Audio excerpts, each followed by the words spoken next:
Hey guys, how you doing? This is Mango Section. I'm here today to bring the review for Divine Gate episode number 4. So we had another Atto focused episode, and this episode is retaining to why Midori couldn't get no information. No information in the previous episode. This episode is about the classified information about Atto. So we find out that this has got nothing to do with the parent killer stuff that we know about previously. This is on a separate event which was called Blue Christmas. Now the World Council covered up all the raw information and said it was said it was a fire incident that took place in a shopping district. What really happened was we had two murderers and they killed 666 people within this shopping area district.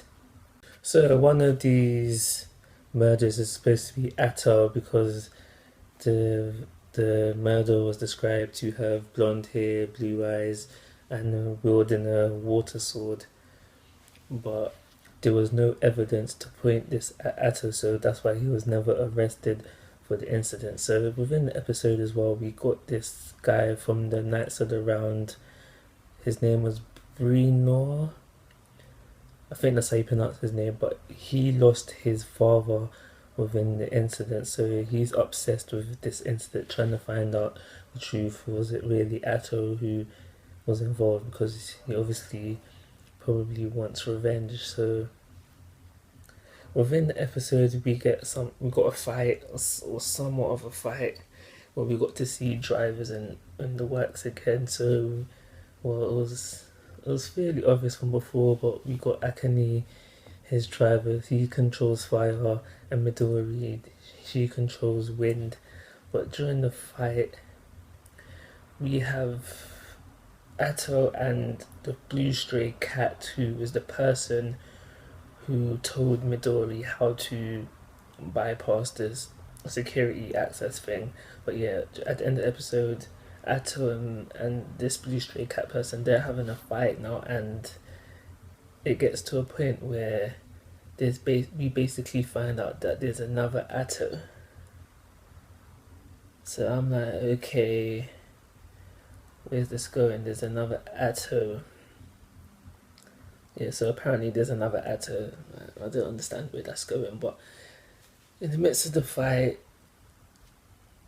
this blue stray cat person leaves Atto some sort of weapon. I'm not sure if it's another driver or what, but he leaves Atto, blue stray cat leaves Atto some sort of weapon, and I'm not understanding why he did that. He was supposed to give it to this other Atto, but he ends up giving it to this Atto that we know.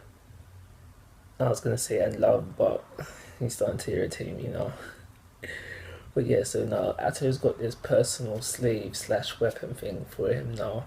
And the episode ends off with Atto's brother in the distance watching over them. So yeah, that's the episode. So now I'm just gonna have a little discussion about it. So this series is supposed to have 12 episodes. I saw an article on Anime News Network saying it's gonna have 12 episodes. And we're episode number 4. That means we are a third in.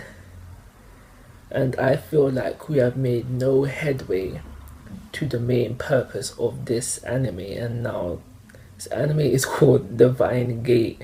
And when I read the plot, it said we were trying to find the Divine Gate, and we have made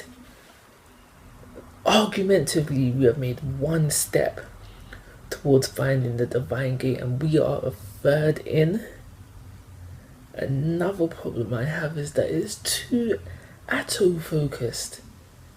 The first episode was focused on Atto. There's some sly focuses for Atto got snuck into the second and third episode, and now another complete focus on Atto. I feel like we're making no headway to the main plot of this series, and that's just bringing it down for me. Unless like down the line, Atto's story is connected to the main plot, and it just turns out to be sick, like some animes have done in the past, then I can forgive it for this episode. But that does not seem like it's going to be the case. It doesn't seem like that is where we're going. I do believe that we are having too much focus on characters and not enough on the main plot. So for that reason, I'm giving this episode a 2.5-star rating. Like always, I'm asking for your thoughts and opinions. If you haven't already, please subscribe to my YouTube channel, but most importantly, take care. Have a nice day.